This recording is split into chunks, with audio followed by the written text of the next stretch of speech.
কত শীত কত ঠান্ডা, তার মানে হচ্ছে আপনাদের এখন বর্তমানে ওয়েদার হচ্ছে ঠান্ডা, তার মানে শীতকাল। আর এই শীতকালে আপনি যখন বাসায় থাকেন তখন কিন্তু বাসার ভিতরে অনেকটা গরম থাকে, আপনি ঘেমে যান মাঝে মাঝে, কিন্তু বাইরে কিন্তু প্রচুর ঠান্ডা। আপনি সেটা জানেনই না যে বাইরে অনেক ঠান্ডা, আপনি বাসা থেকে বাইরে বেরোচ্ছেন এটা সাধারণ একটা পাতলা শার্ট পরে বা একটা গেঞ্জি পরে, তাও দেখা গেছে আপনার অনেক সময় ঠান্ডা লেগে যেতে পারে। এখন আপনি কি করবেন, বাসায় বসে আগে দেখবেন যে বাইরের তাপমাত্রার কী অবস্থা, সেটা দেখে কিন্তু আপনি বাইরে যেতে পারবেন। আর বাইরে গেলে আপনি অবশ্যই শীতের পোশাক নিয়ে যাবেন, তাহলে আর আপনার ঠান্ডা লাগার সম্ভাবনা নেই। আর যদি আপনি দূরে কোথাও ঘুরতে যান, তার মানে হচ্ছে কি আপনি কক্সবাজার যাবেন বা রাঙামাটি যাবেন, খাগড়াছড়ি, বান্দরবান বা সাজেক ভ্যালি, কোথাও আপনি ঘুরতে যাচ্ছেন বা বা দেশের বাইরে আপনি ঘুরতে যাচ্ছেন, কিন্তু আপনি জানেন না ওই স্থানের আবহাওয়ার তাপমাত্রা কীরকমের আছে, তার মানে কি শীত বা ঠান্ডা আছে কিনা সেটাও আপনি আপনার হাতে থাকা ওই স্মার্টফোন যে আছে সেই স্মার্টফোনটি দিয়ে আপনি আপনার বাসায় বসে দেখে তারপরে পূর্ব প্রস্তুতি নিয়ে তারপর কিন্তু আপনি যাইতে পারবেন আপনার গন্তব্যস্থলে। সেই জন্য আপনাকে যেটা করতে হবে, আপনার প্লে স্টোর থেকে একটি অ্যাপ আপনাকে ডাউনলোড করতে হবে। সেই জন্য আপনি চলে যাবেন আপনার ফোনের যে প্লে স্টোর আছে সেই প্লে স্টোরে। প্লে স্টোরে যাওয়ার পরে আপনাকে একটি অ্যাপ ডাউনলোড করতে হবে। আপনি এখানে গিয়ে সার্চ করবেন আচ্ছু ACCU আচ্ছু ওয়েদার।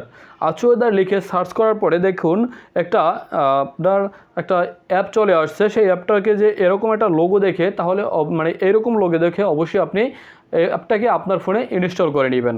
দেন আপনি এখান থেকে ইনস্টল হয়ে গেলে আপনাকে যত অ্যালাউ চাবে অ্যালাউগুলো আপনি দিয়ে দিবেন। দেন আমার ফোনে আগে থেকে ইনস্টল করা ছিল, সেই জন্য আমি আপনাকে ওপেন করে তারপরে দেখাচ্ছি। অ্যাপটা ওপেন হয়ে গেল। এখন আপনি উপরের দিকে লেখা দেখতে পাচ্ছেন, এই যে উপরের দিকে আপনি উপরের দিকে লেখা দেখতে পাচ্ছেন ঢাকা বিডি। তার মানে হচ্ছে কি ঢাকার আবহাওয়ার বর্তমান অবস্থা কীরকম আছে, 62 ডিগ্রি ফারেনহাইট আছে। আর আপনার রিয়েল ফিল হচ্ছে 64 ডিগ্রি। আর এখন কথা হচ্ছে আপনি এখন এই যে তাপমাত্রাটা দেখাচ্ছে সেটা হচ্ছে এখন। আপনি যখন আপনার 5 মিনিট পরে বা 10 মিনিট পরে আপনি বাইরে যাবেন, বাইরের তাপমাত্রা কীরকম থাকতে পারে, মানে কমতে পারে নাকি বেশি থাকতে পারে, মানে গরম লাগতে পারে নাকি ঠান্ডা লাগতে পারে, সেটাও কিন্তু আপনি এখান থেকে দেখতে পারবেন। দেখেন আপনি যখন এখানে 62 ডিগ্রি দেখতে পাচ্ছেন, তারপরে তার নিচের দিকে দেখতে পাচ্ছেন C4 আওয়ার্স, তার মানে হচ্ছে কি আগামী নেক্সট যে 4 ঘন্টা আছে, এই যে দেখতে পাচ্ছেন C4 আওয়ার্স।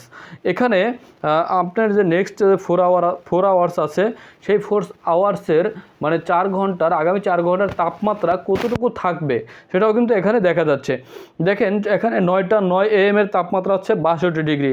যখন আপনি এটাকে টান দিবেন একটু এদিকে, তখন আপনার যে টান দিচ্ছেন 10টা বাজে 11টা বাজে, তাপমাত্রা কিন্তু চেঞ্জ হচ্ছে না, ঠিক আছে, একই রকম থাকার সম্ভাবনা আছে। যখন আপনার এই যে 11টা বেজে যাবে তখন কিন্তু 71 ডিগ্রিতে চলে যাবে, তার মানে কি গরমের তাপমাত্রাটা বেড়ে যাবে, ঠিক আছে, মানে গরমটা বেড়ে যাবে।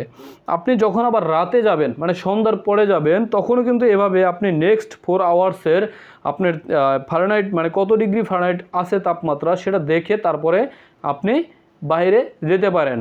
আপনার প্রয়োজনীয় পোশাক নিয়ে তারপরে বাইরে চলে যাবেন, আপনার ঠান্ডা লাগার সম্ভাবনা একদমই থাকবে না। যদি আপনি টুডে মানে আজকেটা দেখতে চান তাহলে অবশ্যই টুডে সিলেক্ট করে নেবেন। আর যদি আপনি ডেইলি দেখতে চান, তার মানে ডেইলি এখানে নিচের দিকে আরেকটা অপশন আছে ডেইলি লেখা, এটার উপর ট্যাপ করবেন। ট্যাপ করলে আপনাকে কিন্তু আজকের, আগামীকালকের, পরের দিনের, তারপরের দিন, তারপরের দিন, আগামী 1 সপ্তাহের তাপমাত্রা আপনি এখান থেকে দেখতে পারবেন। দেখেন সোমবারের তাপমাত্রা হচ্ছে 9 ডিগ্রি ফারেনহাইট, তারপরে মঙ্গলবার তাপমাত্রা হচ্ছে 10 ডিগ্রি ফারেনহাইট, তারপরের দিনের তাপমাত্রা হচ্ছে 11 ডিগ্রি, তারপরে 12 ডিগ্রি, তারপরে 13 ডিগ্রি। দেখেন আপনি এভাবে কিন্তু তাপমাত্রা বাড়তে থাকবে। তারপরে হচ্ছে আগামী 45 দিনের তাপমাত্রা কিন্তু আপনি দেখতে পারবেন। এখানে 45 দিন সিলেক্ট করবেন, দেন এখান থেকে ক্যালেন্ডারের মতো শো করবে, আপনি কিন্তু দেখতে পারবেন। যাই হোক, এখানে ডেইলি অপশনটা হচ্ছে এভাবে দেখতে পারবেন। তারপরে আবার টুডেতে ক্লিক করবেন। টুডেতে ক্লিক করার পরে এখন চাচ্ছেন আপনি চলে যাবেন আপনার মানে নিজ স্থান থেকে অন্য কোনো দেশে বা অন্য কোনো স্থানে। আপনি যদি এখান থেকে ঢাকা কক্সবাজার যেতে চান, তাহলে আপনি এই উপরের দিকে যে একটা অপশন আছে, যেমন করে যেখানে লেখা রয়েছে ঢাকা বিডি, এই যে দেখতে পাচ্ছেন ঢাকা বিডি, এটার উপরে ট্যাপ করবেন। ট্যাপ করার পরে আপনাকে এখানে ফাইন্ড লোকেশন দেখাবে। আপনি যেখানে যেতে চাচ্ছেন সেই অপশনটা এখান থেকে সার্চ করবেন, মানে সেই জায়গাটার নাম এখানে সার্চ করবেন।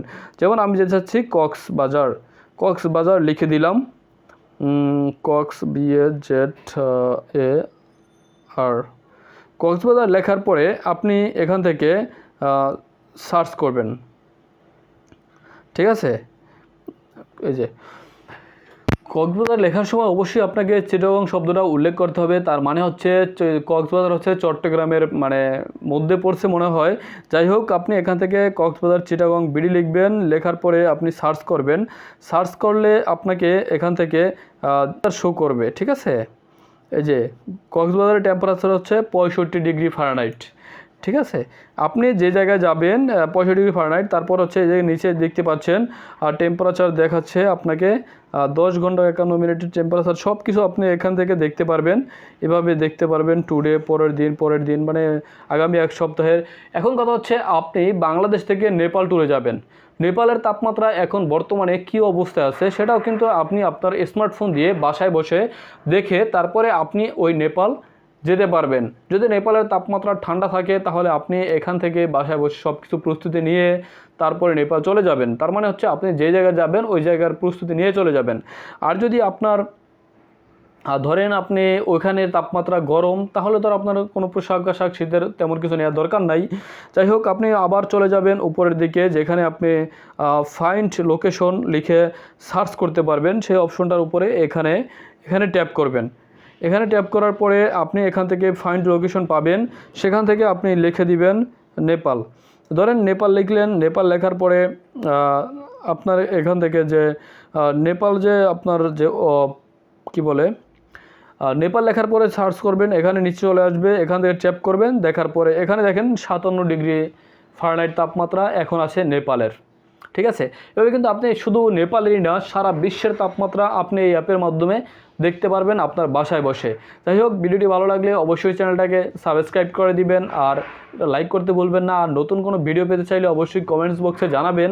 আমি চেষ্টা করব আপনাদেরকে আমার সাধ্যমতো ভিডিও নিয়ে আসার এবং আপনাদেরকে নতুন নতুন ভিডিও উপহার দেওয়ার। ভিডিওটি ভালো লাগলে অবশ্যই চ্যানেলটাকে সাবস্ক্রাইব করে দিবেন। আর দেখা যাচ্ছে কি আমি যদি কোনো ভিডিও আপলোড দেই তাহলে কিন্তু আপনাদের কাছে পৌঁছায় না, তার মানে হচ্ছে কি আপনি চ্যানেলটাকে সাবস্ক্রাইব করেন নেই। যদি সাবস্ক্রাইব করে রাখেন তাহলে অবশ্যই সবার আগে নোটিফিকেশনটা কিন্তু আপনার ফোনে চলে যাবে। Thank you so much.